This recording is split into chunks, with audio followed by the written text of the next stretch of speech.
Well, welcome to this week's video tidbit. What we're going to be talking today is a question that I received earlier this week. And it's, isn't buying subject to and selling any lease option the model you should use? What else is there to do with the subject to? Well, a subject to is when you take the title to a property, the deed is actually transferred into your name by the seller. They actually deed it to you. Usually, almost always, there's an underlying mortgage on the property that you need to continue to pay. That's a lien on the property. So that's why they call it subject to. Get the deed subject to the mortgage that exists on the property. So when you take over the title to a property, what can you do with it? Well, actually you've got a lot of flexibility with the sub to. One of my favorites is selling again, not on a sub to, although you could sell on a subject to. But I like selling on what I call wrap mortgage, usually a contract for deed or a land contract. Let's say you get the subject to from the owner. Their underlying mortgage is 5% interest.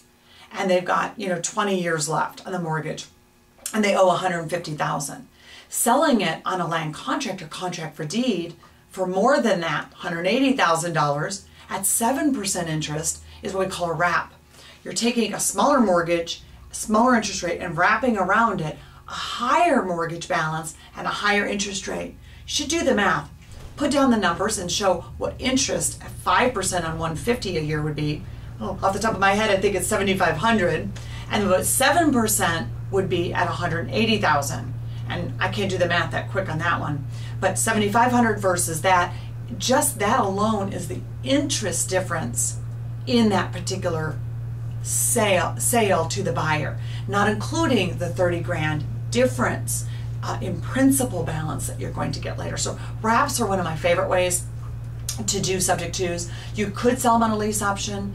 You can sell them on a sub to. Just, here, give me another 5-10 grand, kind of like a wholesale deal. Give me 5 or 10 grand and I'll just give you the deed and be out of there. Just be cautious with selling a sub to on a sub to, because if the person you put in there on a sub to doesn't pay the seller's mortgage and the seller thought you were going to be paying it, and they go into foreclosure because of someone you sold it to, it could create some liability for you. So just be careful that your paperwork's solid, that the seller knows what you're doing, that the seller's okay with what you're doing, and the seller's aware of what you're doing. Don't try to hide anything from them. Hope that helps you on sub-twos. They're really fun.